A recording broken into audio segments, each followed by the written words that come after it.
பெரும்பைம்புணத்தில் சிற்றேனல் காக்கின்ற பேதை கொங்கை விரும்பும் முருகனை அரும்பும் தனிப்பரமானந்த தித்தித் தருவதன்றே கரும்பும் துவர்த்து செந்தேனும் புளித்தர கைத்ததுவே என்றார். முருகா என்று அழைத்தால் அது எப்பொழுதும் நமக்கு உற்சாகத்தையும் இனிமையையும் தந்து கொண்டே இருக்கும். அந்த இனிமை ஒரு நாளும் திகட்டுவதே இல்லை. ஏனென்றால் கரும்பும் செந்தேனும் கூட நமக்கு சலிப்பதற்கும் புளிப்பதற்கும் வாய்ப்பு இருக்கிறது. முருகா என்ற திருநாமம் ஒரு நாளும் அப்படி ஆகுவதே இல்லை. அப்பேற்பட்ட முருகனுடைய பழம் நீ என்று சொன்ன பழனி திருத்தலத்திலே மீண்டும் நாம் இப்பொழுது தைப்பூச திருவிழாவை தரிசித்து கொண்டிருக்கின்றோம். மிக அழகாக மெல்லிய மேகமூட்டத்தினுடைய அந்த சாரலோடு அதே நேரத்தில் சூரிய பகவானுடைய அந்த கிரணங்களோடு நம்ம பழனியம்பதியினுடைய அந்த அழகான காட்சியை நாம் பார்ப்பதே மிக ரம்யமாக மனதிற்கு இருக்கிறது. சுமார் 460 அடி உயரம் அந்த மலை குன்று பழனியம்பதி. குன்று இருக்கும் இடமெல்லாம் குமரன் இருக்கக்கூடிய இடமாக அது விளங்கி கொண்டிருக்கிறது. 697 படிக்கட்டுகள் பழனியம்பதியிலே இருக்கின்றன. இது மேலே ஏறுவதற்கு என்று சொன்னால் அதற்கு யானை பாதை மிக வசதியாக இருக்கும் என்று சொல்லுவார்கள். பழனியிலே இருந்து கீழே இறங்குவதற்கு தேர்பாதை சரியாக இருக்கும் என்று சொல்லுவார்கள். இந்த செய்தியை படித்த போது என் மனதிற்கு ஒரு நினைவு வருகிறது. மேலே ஏறுவதற்கு யானை பாதை என்று. முருகனை சென்று தரிசிக்க வேண்டும் என்று சொன்னால் முதலிலே விநாயக கடவுளைத்தான் நாம் வேண்டுவது உண்டு. அதனால தான் வள்ளியம்மை விநாயகரை வேண்டித்தான் முருகனை சென்று அடைந்தாள் என்கின்றது அவளுடைய புராணத்திலே நாம் பார்க்கின்றோம் இல்லையா? அருணகிரிநாத பெருமான் கூட நெஞ்ச கனகல்லும் நெகிழ்ந்துருக தஞ்சத்தருள் சண்முகனுக்கு இயல் சேர் செஞ்சொற்புனை மாலை சிறந்திடவே பஞ்சக்கர ஆணை பதம் பணிவாம் என்று நெஞ்சம் என்னும் அந்த கரும் கல் போன்ற அந்த மனம் கனிந்து உருக கனிந்து உருக முருகனை பற்றி பாடப்போகின்றேன், அதற்கு ஆணைமுக பெருமான் அருள் செய்ய வேண்டும் என்று விநாயகரை சென்றுதான் முதலிலே பற்றி கொண்டார். அப்படி யானை பாதை வழியாக ஏறி சென்றால் முருகனை எளிதாக அடைந்து விடலாம் என்பதனால தானோ என்னவோ யானை பாதை தான் அதற்கு சரியான வழி என்று சொல்லுவது உண்டு. இதோடு மட்டுமல்ல, இந்த திருத்தலத்தினுடைய மிக முக்கியமான செய்தியாக சேர மன்னர்கள் நாயக்க மன்னர்கள் எல்லாம் நிறைய திருப்பணிகள் செய்திருக்கிறார்கள். கூடுதல் தகவலாக சேரமான் பெருமான் நாயனார் என்கின்ற அடியவர் நாயன்மார் சுந்தரமூர்த்தி சுவாமிகளுடைய தோழர். அவரும் இந்த திருத்தலத்திற்கு திருப்பணிகள் நிறைய செய்திருக்கிறார் என்கின்ற செய்தியும் இருக்கிறது. அதனால்தான் அங்கே திருத்தலத்திலே பழனி திருத்தலத்திலே சேர விநாயகர் என்கின்ற விநாயக பெருமானுடைய ஒரு சந்நிதியும் இருக்கிறது என்று சொல்லுவார்கள். அப்படி இந்த பழனியிலே நிறைய சுவாரஸ்யங்கள் இருக்கின்றன. பொதுவாக அந்த பழனியம்பதியினுடைய அந்த மலை ஏற்றம் ஏறுகிற பொழுது முதலிலே இடுமன் சந்நிதியை தரிசிக்க வேண்டும் என்று பார்த்தோம் இல்லையா? அப்படி ஏறி மேலே செல்ல செல்ல அங்கே போகிற பாதையிலே முருகப்பெருமானை சிவனும் பார்வதியும் சமாதானம் செய்யக்கூடிய, ஏனென்றால் கோபித்து கொண்டல்லையா வந்துவிட்டார், அவரை சமாதானம் செய்யக்கூடிய அந்த வடிவங்களை எல்லாம் நாம் தரிசிக்க முடியும். மூலஸ்தானத்திலே மூலவருடைய அந்த சந்நிதிக்கு மேற்கு பக்கமாக இருக்கக்கூடியது போகருடைய சந்நிதி. இது மிக முக்கியமான ஒரு செய்தியாகும். இன்றைக்கும் கூட உலகத்திலே யாராலும் ஆராய்ச்சி செய்து கண்டுபிடிக்க முடியாத ஒரு மர்மமாக இருப்பது போகர் உள்ளிட்ட சித்தர்களுடைய அந்த வாழ்க்கை. அது எங்கே தொடங்கியது எங்கே முடிந்தது என்று கண்டுபிடித்தவர்கள் யாருமே கிடையாது. பல்வேறு விதமான கணிப்புகள் தான் இங்கே நிலவி வருகிறது. அதில் முக்கியமான ஒன்று, நவபாஷாணத்தை கொண்டு முருகருடைய விக்கிரகத்தை தயாரித்தவர் போகர் என்பது நிச்சயமான ஒரு செய்தி. அப்படிப்பட்ட போகர் சித்தர் இதே திருத்தலத்திலே தான் முருகனோடு சென்று ஐக்கியமானார். அவர் எப்படி ஐக்கியமானார் என்பதுதான் இங்கே வியப்பான ஒன்று. மூலஸ்தானத்திலே விக்கிரகத்திற்கு அடியிலேயே ஒரு பதுங்கு குழி போல ஒரு சுரங்கப்பாதை போல ஒரு பாதை அமைத்திருந்தாராம். அதற்கு உள்ளே இறங்கி சென்றவர் திரும்பி வெளியிலே வரவே இல்லை என்பது போகரை பற்றி அவருடைய சீடர்கள் மூலமாக நமக்கு கிடைக்கக்கூடிய செய்தி. அவருடைய சீடராகிய புலிப்பாணி சித்தர் அவருடைய வம்சத்தினர் தான் இப்பொழுதும் அங்கே போகருடைய சந்நிதியை பராமரித்து கொண்டு இருக்கின்றார்கள். இப்படி அந்த திருத்தலத்தினுடைய அந்த சுற்றுப்பாதையிலே நிறைய நல்ல செய்திகள் நமக்கு தெரிந்து கொள்வதற்கு இருக்கின்றன.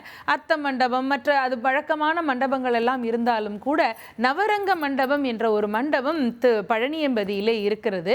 அந்த நவரங்க மண்டபத்திலே ஒரு சேவலுடைய விக்கிரகம் இன்றைக்கும் செப்பு திருமேனி இருக்கிறது.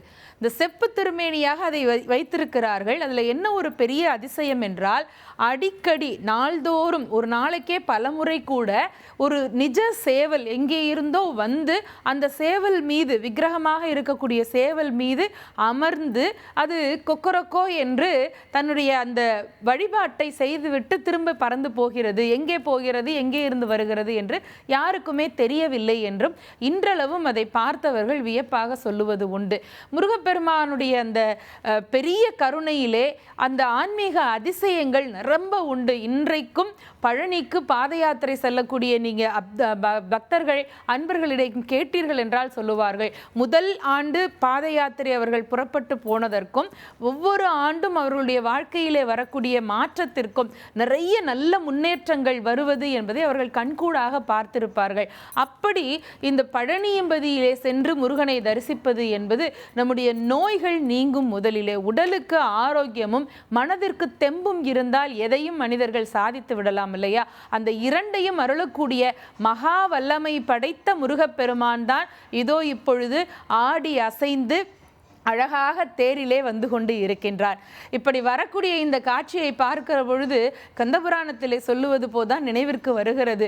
அவன் எப்படி இருந்து அவதரித்தான் என்று சொன்னால், அருவமும் உருவமுமாகி அனாதியாய் பலவாய் ஒன்றாய் பிரமமாய் நின்ற சோதி பிழம்பதோர் மேனியாகி கருணை கூர் முகங்கள் ஆறும் கரங்கள் 12 கொண்டே ஒரு திரு முருகன் வந்தாங்கு உதித்தனன் உலகம் உய்ய என்பார்கள். அப்படி இந்த உலகத்தை உய்வு பெற செய்வதற்காக உதித்த அவதரித்த தெய்வம் முருகக் கடவுள். அவன் வள்ளி தேவயானை சமேதராக மிக அற்புதமாக அனுக்கிரக மூர்த்தியாக இப்பொழுது இந்த திருத்தேரிலே ஆரோகணித்து கொண்டு வருகின்றார். முருகப்பெருமானுக்கு பொதுவாக மயில்தான் வாகனம் என்று நமக்கு தெரியும் இல்லையா? ஆனால் மயில் மட்டுமல்ல, யானை, ஆட்டுக்கிடாய் இதுவும் முருகனுடைய வாகனமாக இருக்கிறது. மயில் ஆணவத்தினுடைய குறியீடு. சொல்லிக் கொண்டிருக்கிற பொழுதே கஜமுகனுடைய வடிவமான யானையும் வருகிறது, பழனியினுடைய திருத்தலத்தினுடைய யானையும் வருகிறது. யானையும் முருகப்பெருமானுக்கு ஒரு வாகனம்தான்.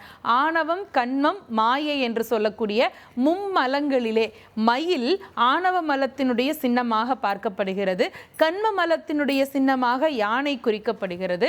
மாயை, அதாவது பார்ப்பது எல்லாம் உண்மை என்று நம்பிக்கொண்டு ஓடிக்கொண்டே இருக்கிறோம் இல்லையா? அதுதானே ஆட்டுக்கிடாயினுடைய தன்மையாகவும் இருக்கும்.